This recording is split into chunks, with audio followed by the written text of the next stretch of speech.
বাড়ির আঙিনায় 20 ধরনের পদ্ম চাষ। গোলাপি, সাদা, লাল, হলুদ পদ্মে এ যেন স্বর্গরাজ্য। বাড়ির উঠোনে নানান প্রজাতির পদ্ম চাষ করে তাক লাগালেন দাসপুরের তিওরবেড়িয়া গ্রামের সুমন সামন্ত। ছোটবেলা থেকেই ফুলের প্রতি তার অগাধ ভালোবাসা, সেই টানেই বাড়িতে এখন পদ্মের বাগান।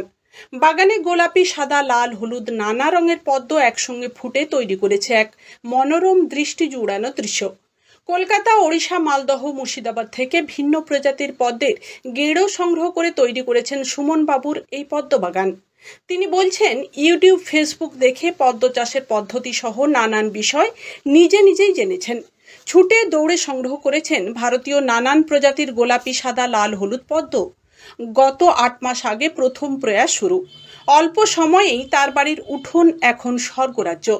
তবে আগামী দিনে এই পদ্ম আয়েরও উৎস হতে পারে বলে জানাচ্ছেন সুমন বাবু, কারণ পদ্মের চাহিদা ব্যাপক।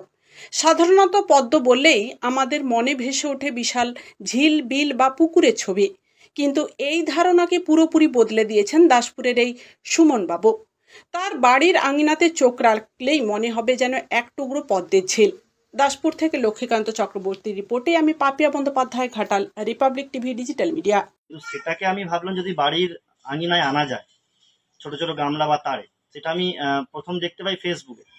তো প্রথমে আমি অনলাইন থেকে বীজ অর্ডার দিয়েছিলাম, বীজ থেকে সেভাবে সাফল্য পাইনি। তো ফেসবুকে কিছু পদ্মের গ্রুপে যোগ হই, সেখানে দেখলাম যে টিউবার বিক্রি হচ্ছে, যেটাকে গেঁড় বলি আমরা বাংলা ভাষায়। সেই পদ্মের গেঁড়, সেই গেঁড় এনে মূলত পদ্ম একটা মানুষের আকর্ষণ। যে কোনো ফুল চাষ করুক না কেন, যেমন গোলাপ মানুষের আকর্ষণ, গোলাপ তো অ্যাভেলেবেল দেখা যায় বা চাষ হয়, কিন্তু পদ্ম সচরাচর দেখা যায় না। আমাকে পদ্ম দেখতে গেলে কিন্তু এখন যেতে হবে আমার 5টা স্টেশনে যে ঝিল ক্যানেল আছে সেখানে। যেসব দাদাদের কাছ থেকে কিনেছি, যেমন খড়গপুর থেকে আনা হয়েছে, মেদিনীপুর থেকে আনা হয়েছে, খানাকুল, বর্ধমান, কলকাতা, বিভিন্ন জায়গা থেকে আনা হয়েছে। তো সেখান থেকে আনলাম। মুর্শিদাবাদ থেকেও কিছু আনা হয়েছে, যেগুলো রেয়ার ভ্যারাইটি। তো এখানে অনেক রকমের পদ্ম রয়েছে, প্রায় আমার কাছে 19 থেকে 20 রকমের পদ্ম রয়েছে। তার মধ্যে সব থেকে মাইক্রো ভ্যারাইটি লিয়াংলি, যেটা কিন্তু একটা চায়ের কাপেও কিন্তু পদ্ম দিতে সক্ষম। আর সব থেকে বেশি ভ্যারাইটির ফুল দিতে পারে, যেমন আমেরিক্যামেলিয়া, অগন্তি ফুল দেয়, যাকে পদ্ম জগতের ব্লুমিং মেশিন বলা হয়।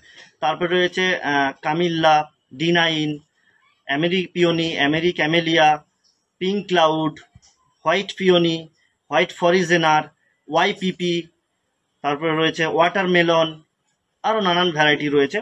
তো এগুলো আমি কালেক্ট করি, মানে দিনের পর দিন কিন্তু আমার চাহিদা বাড়তে থাকে। প্রথম আমি এনেছিলাম 3টে, তারপর 6টা 7টা হতে হতে আজকে 19টা। তো এইভাবেই আমার জার্নিটা শুরু হয়। কতদিন ধরে লাগানো আছে? প্রায় আমার 7 মাস ধরে লাগানো আছে।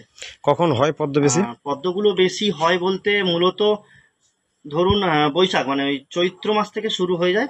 তার আগে যদি লাগিয়ে দিই আমরা, মানে পদ্ম লাগানোর 1 মাস পর, 1 মাসের মধ্য থেকে ফুল দেয়। আমি চৈত্র মাসে যদি 1 তারিখ লাগাই, তাহলে আমার কিন্তু চৈত্র মাসের শেষের মধ্যে আমি কোনো না কোনো এতে ফুল পাবোই।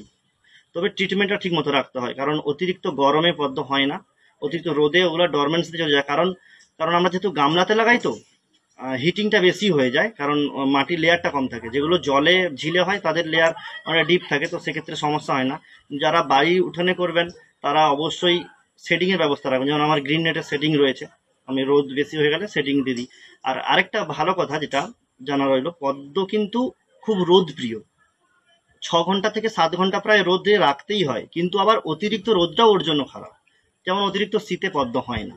আশ্বিন মাসের পর থেকে কিন্তু পদ্ম একদম কমে যাবে, পদ্ম আর হবে না। একটা কথাই আছে যে আশ্বিনের শিশিরে পদ্ম নষ্ট হয়ে যায়, মানে আশ্বিন মাসের শিশির পড়তে শুরু করলেই পদ্মের শেষ। আমার নাম সুমন সামন্ত, বাড়ি তিওরবেড়িয়া, জগন্নাথপুর, দাসপুর।